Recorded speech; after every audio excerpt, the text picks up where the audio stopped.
Šī gada pavasarī Ogre saskārās ar apjomīgiem plūdiem, radot finansiālus zaudējumus gan pašvaldībai, gan iedzīvotājiem. Kā rezultātā Ogres novada pašvaldībai vēl joprojām jāmeklē iespējas, kā mazināt plūdu izraisītās sekas. Tas, ko mums pierādīja pēdējie gadi, dārziņu teritoriju skar plūdi. Un tas, kas ir noticis pēdējos gados, kad šajā dārziņu teritorijā, mainoties atjaunojot mūsu valsts iekārtu, privātais īpašums ir tapis neaizskarams, un katrs, kam šis īpašums reģistrēts zemes grāmatā, varēja izvēlēties, ko to īpašumu darīt. Rezultātā šajā plūdu skartajā teritorijā ir 12 dzīvojamās mājas, kur iedzīvotāji ir pārcēlušies uz pastāvīgu dzīvi. Respektīvi, cilvēki tur dzīvo visu cauru gadu un dzīvo arī tajā laikā, kad notiek pavasara plūdi. 21. novembrī Ogres novada dome lēma par īpašumu atsavināšanu bijušās dārzkopības sabiedrības Ogre teritorijā.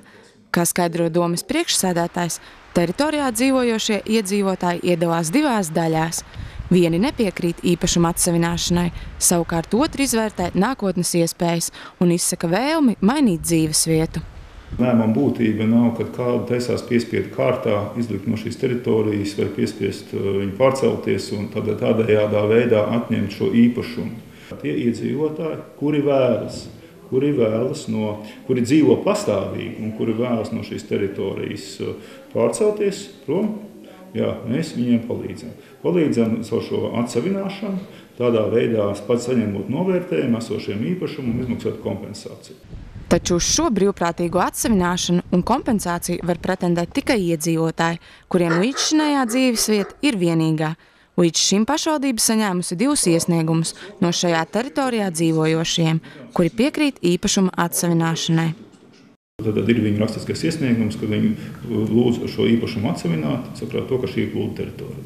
Nākošais solīts ir, ka pašvaldība pasūta vērtētāju, atnāk vērtētājs, pastrādā, mēnesis, 2, izskata visu dokumentus, projektus, ārbauda uz vietas un, iedod šo savu vērtējumu un saka, šis īpašums maksā mums tur tik un tik tūkstošus vai 100 tūkstošus latu vai miljonus, un tad ir mūsu nākošais solīts ir mūsu komisija, kura tiekās ar šo īpašnieku, kas runā par atsavināšanu, lai viņi noteikti šī atsavinājuma īpašuma vērtību.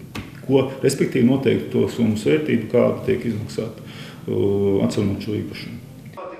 Līdzekļi atsavināšanas kompensācijām tiks paredzēti no pašvaldības budžeta, un atsavināšanas rezultātā iegūtie īpašumi tai būs jānojauc. Savukārt, lai turpmāk šajās apūstošajās teritorijās vairs nenotiktu dzīvojamā māju būvniecība, jau ir sākti darbi pie lokāla plānojuma izstrādes bijušās dārzkopības sabiedrības Ogre teritorijā. Zane Dāle, Artis Supe, Ogres televīzija.